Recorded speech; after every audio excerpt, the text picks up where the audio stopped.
Imagine being richer than Jeff Bezos, Elon Musk, and Mukesh Ambani combined. At his peak, John D. Rockefeller controlled 90% of America's oil. His grip was so tight that even U.S. presidents feared him.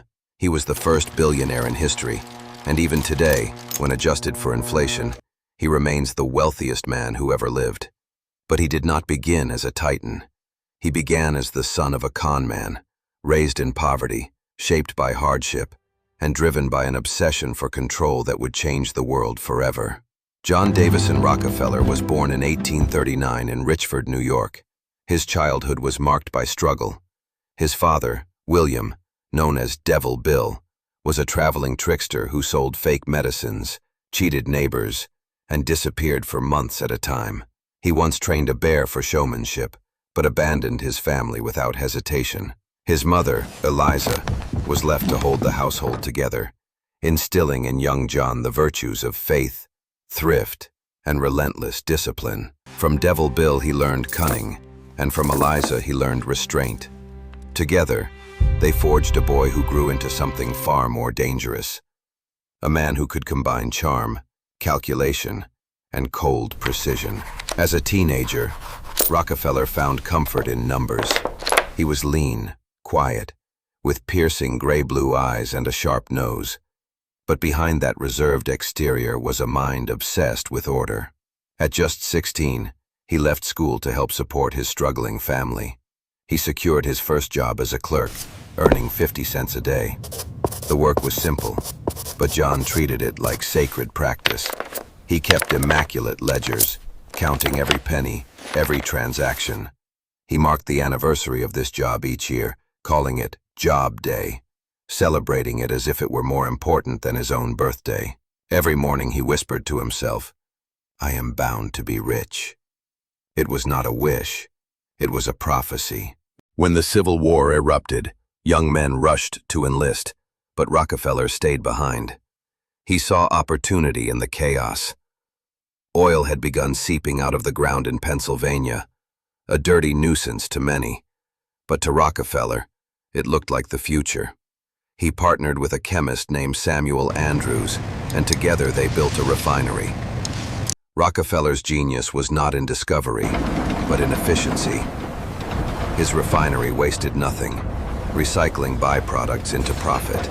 His kerosene was cleaner, cheaper, and more reliable than any competitors. This was black gold, and Rockefeller intended to own it all. By 1870, he founded Standard Oil, and what followed was one of the most ruthless business campaigns in history.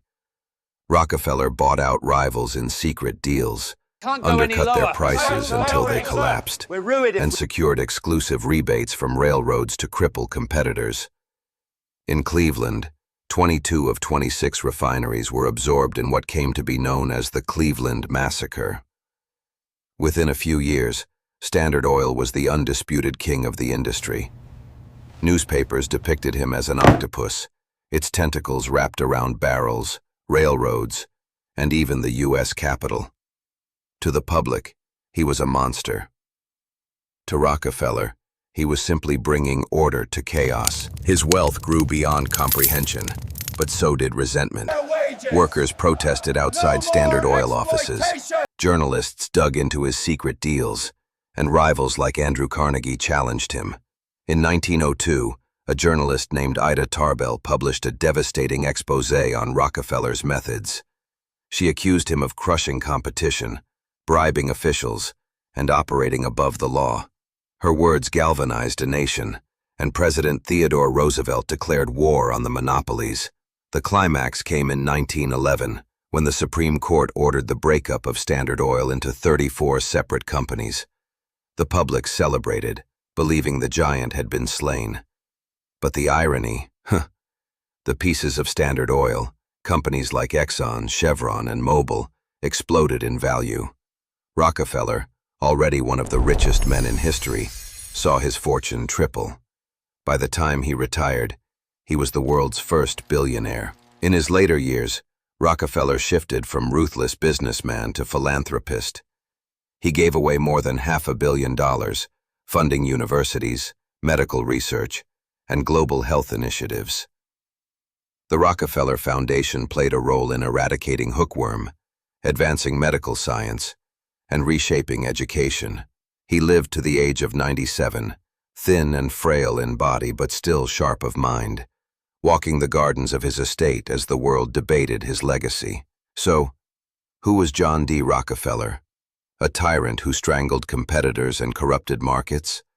Or a visionary who created modern capitalism and gave back more than any man of his time? His empire may be gone, but his shadow remains. The corporations that dominate our world today, the universities, the foundations, even the wealth of his descendants, all trace back to his singular obsession with money and control. John D. Rockefeller believed, from his very first job to his very last breath, that he was bound to be rich. And he was right.